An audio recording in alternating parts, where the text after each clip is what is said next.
Bonjour, nous allons approfondir donc le module. Nous avions vu les grandes lignes pendant la première vidéo sur le thème pensée stratégique, de la stratégie à l'action, accélérer la performance et agir vite pour des résultats. Nous rappelons cette phrase que nous avons retenue durant tout ce module: la meilleure manière d'atteindre des résultats extraordinaires est de se comporter, de penser et d'agir de façon stratégique dans tous les domaines de la vie, que dit Thierry. En fait, penser de façon stratégique, c'est le cœur de cette vidéo. Et donc, on va se limiter à cet aspect, à cette dimension qui est la pensée, et la pensée stratégique. Et comment penser de façon stratégique, c'est un des nœuds gordiens, c'est un des éléments auxquels nous voulons répondre. Comment penser de façon stratégique, mais pour obtenir des résultats. Évidemment, pour ça, il faut se doter d'une pensée stratégique. Donc, pourquoi? Comment se doter d'une pensée stratégique? Je pense que nous pouvons retenir la formule suivante. Les gens hautement performants qui connaissent le succès et font des résultats massifs et rapides ont identifié une vision, une trajectoire, des objectifs de vie, des objectifs stratégiques. C'est là un élément que beaucoup d'études ont déjà démontré. Et dans les lectures qui seront jointes, donc sur la plateforme, vous aurez beaucoup de lectures, beaucoup d'exercices de ce genre. Donc au-delà des PowerPoint, vous avez des vidéos, vous avez des lectures à faire, et vous avez des tests approfondis parce qu'il faut s'entraîner. Et il faut s'entraîner pour acquérir les nouvelles habitudes que nous sommes en train d'enseigner sur cette plateforme. Mon problème, penser de façon stratégique, comment, pourquoi, mais évidemment, il faut changer la manière dont on procède pour se doter d'une pensée stratégique. Donc, il faut des exercices, il faut s'adapter, il faut faire des tests, il faut expérimenter. C'est un processus, comme le leadership, c'est un processus, ça ne s'acquiert pas en un jour. Et c'est quelque chose qui peut s'apprendre. Et les formateurs coachs que nous sommes, c'est là notre rôle d'aider à l'apprentissage, à internaliser ces bonnes pratiques que les leaders excellents appuient chaque jour. Des leaders de classe internationale qui sont connus pour leur haute performance. Peut-être dans les exercices, on verra certains cas. Donc, ces dernières ont choisi délibérément de penser stratégie, de s'appuyer sur les leviers. Tout au long de cette formation, nous vous aidons à faire au moins 4 à 5 choses. Clarifier votre trajectoire. Est-ce que vous voulez aller? Comment? Se concentrer. Une fois que vous avez une stratégie, il ne suffit pas que ça soit un document écrit comme un plan, par exemple. Il faut que ça soit un levier de la pensée stratégique. Il faut que derrière, il y ait la concentration. C'est ce que nous appelons la concentration stratégique. Donc, on est en train de décliner différents éléments qu'on va apprendre tout au long de la formation. Mettre en œuvre. L'action pour la mise en œuvre. Les études montrent que, en fait, la pensée stratégique sans l'action, ce n'est rien finalement. Il n'y a pas de résultat derrière.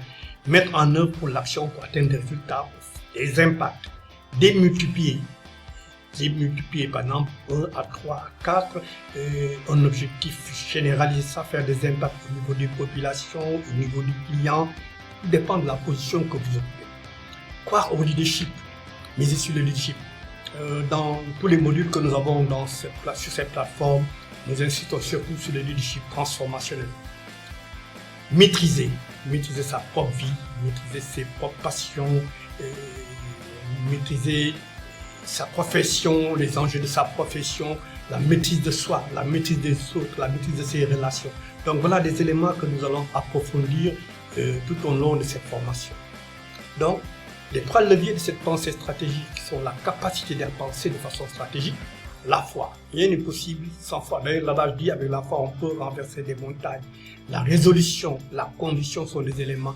Développer un élément qui est le coefficient intellectuel stratégique. Et vous verrez dans les lectures qui sont jointes au module en détail tous ces aspects. Donc, ces 3 leviers ensemble vont générer la vitesse, l'accélération.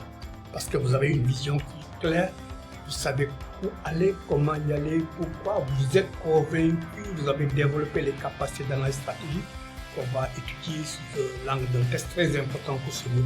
Si ces conditions sont réunies, la vitesse est possible, l'accélération est possible. Et si vous n'avez pas de vision derrière, si vous n'avez pas une stratégie claire, si vous n'êtes pas convaincu, si vous n'êtes pas résolu, effectivement, ne vous attendez pas à une accélération stratégique. Et nous verrons avec les exercices qu'on va faire comment gérer les priorités, comment gérer son temps, et que tous ces éléments soient finalement intégrés. La pensée stratégique a donc de la valeur. Il faut considérer ça comme un actif, et comme une richesse, comme un levier, et qui s'intéresse à ce qui sera fait ou ne sera pas fait. Donc il faut avoir des outils pour gérer le rythme de travail, et pour gérer la routine, pour gérer la stratégie, et à condition évidemment que vous fassiez un effort pour changer votre pensée, votre manière de penser, vous changerez vos résultats. Donc il faut avoir dans une structure, dans un organisme,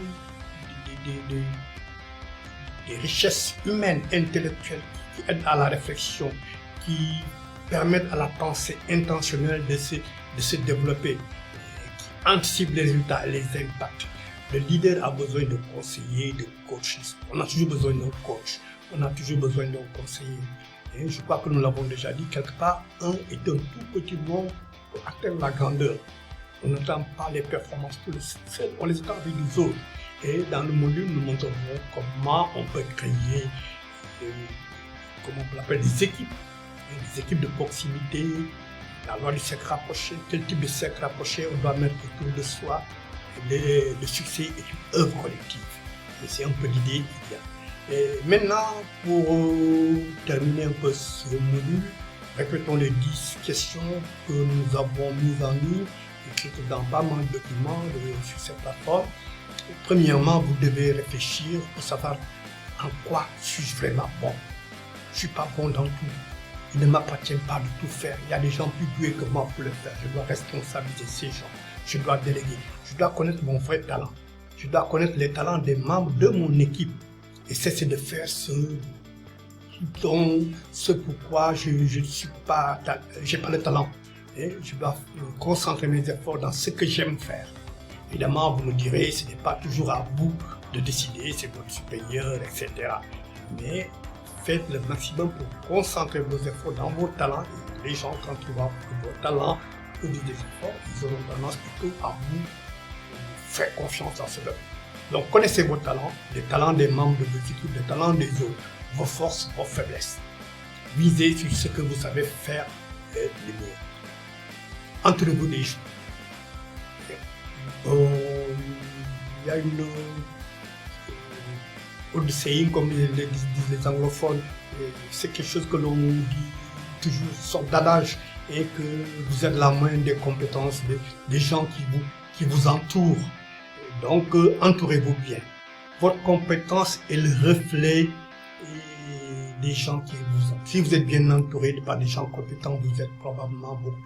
Évidemment, à condition que vous les écoutiez, que vous les considérez comme des conseils de valeur, que vous cessez de croire que vous devez tout résoudre, que diriger, je suis le plus savant. Très souvent, c'est loin d'être ça. Et donc, si vous ne faites pas attention, vous risquez de devenir comme les gens qui vous entourent. Donc, faites attention aux gens qui vous entourent et qui se ressemblent, s'assemblent. C'est ça, la sagesse populaire le dit. Maîtriser le temps. Savoir quand agir ou ne pas agir. Des fois, on n'est pas en position de force. Et parfois, savoir laisser passer et se redéfinir sa stratégie, se positionner autrement, faire confiance à son intuition, faire confiance aux autres, essayer de développer la confiance en soi. Donc la confiance, ces plus éléments ensemble, la confiance en soi, la confiance aux autres, etc. C'est puis il y a une discipline journalière. La discipline consiste très souvent à refuser de faire des choses et à faire quelque chose qui à la limite ne vous plaît pas, mais vous devez le faire. C'est un petit sacrifice. La discipline impose des sacrifices, impose des codes. C'est pourquoi dans les organisations modernes, vous avez des guides, vous avez des manuels, vous avez des lois, vous avez des décrets, des instructions, etc.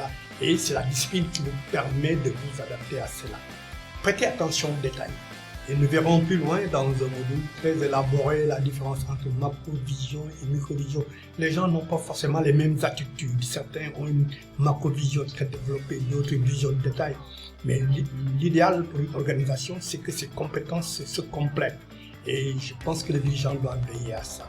Prêtez attention aux détails, c'est bien. Et puis vous entourez des gens qui sont peut-être plus attentifs que vous. Essayez de comprendre les nuances, par exemple. pour continuer sur ces conseils, déterminez votre degré de tolérance au risque. Il y a des limites que vous ne pouvez pas dépasser. Il faut que ça soit clair pour vous, que ça soit clair pour les gens qui vous entourent, et au niveau des activités quotidiennes, dans la vie de tous les jours, au niveau des activités professionnelles. Donc vous devez évaluer le risque à cette date. Nous ferons des exercices sur ça et il faut comprendre aussi en quoi cela, les résultats affectent-ils vos résultats, les risques plutôt affectent-ils vos résultats. Il y a beaucoup de gens qui font de très beaux plans stratégiques qui n'ont pas prévu les risques de non-réalisation des objectifs. Le plan devient un document qui finalement est peu ou pas du tout réalisé. Énergie, veillez à votre énergie. Votre environnement a un impact sur votre énergie. Organisez votre environnement, accordez une attention particulière à maintenir votre énergie, connaître vos bons moments, les moments pendant lesquels vous êtes vraiment motivé, en forme, où vous êtes capable de produire et de gros résultats. Et comme je l'ai déjà dit, moi je peux avoir 3 heures continues de très haute performance, mais au-delà, j'ai besoin de me serrer un peu et pour voir est-ce que je peux enchaîner 2 heures de performance. Entourez-vous des gens qui vous motivent. Évitez les gens négatifs qui disent que c'est pas possible, on l'a déjà fait, d'autres avant nous ont essayé, ça n'a pas marché. Et avoir autour de vous des équipes qui vous aident à clarifier. Veuillez gérer certains problèmes tels que l'hygiène de vie, la nutrition, avoir un esprit positif, être optimiste, fuir les gens pessimistes. Et donc, souvent, c'est des gens qui vous empêchent de faire ce qu'ils ne peuvent pas faire, ne veulent pas faire ou on peut le faire. Et ils assimilent très vite et tout le monde à eux-mêmes. Et donc, c'est un des aspects que vous devez gérer en permanence. Pensez le long terme, même si la vérité que le court terme est toujours là. C'est des moments de réalité qui se succèdent à seconde, à la minute, à l'heure. Et lorsque vous essayerez d'améliorer vos pensées, essayez de voir, de ne pas oublier le passé, de ne pas oublier le court terme et le moyen terme qui sont des éléments importants. Par exemple, si vous faites un plan stratégique, tous les résultats sont des résultats difficiles à mettre, vous mettez tous vos objectifs stratégiques au même niveau d'égalité, et en première, troisième, quatrième ou cinquième année, et les gens attendent, ne voient pas des résultats, mais en fait, ils deviennent sceptiques. Donc, vous devez bien, tout au long du cycle de vie de planification stratégique, voir comment étaler les objectifs en tenant compte des objectifs qui vont produire des résultats immédiats et qui peuvent engendrer la confiance des gens que le changement est possible. La pensée à moyen et long terme est donc puissante, mais il faut développer des capacités d'analyse, des capacités d'élaboration de ces genres de pensée et qui va vous mettre sur la rampe de lancement, qui va vous rendre plus stratégique en matière de prise de décision et d'action. N'oubliez pas, changez votre pensée, vous changerez et vous changerez vos résultats. Tel un sommaire, en somme, donc, le résumé de cette vidéo que vous avez en ligne et qui est complété par de nombreux outils et tests, cas pratiques que nous mettons à votre disposition. J'espère que nous pouvons continuer cette réflexion et approfondir ensemble. Merci.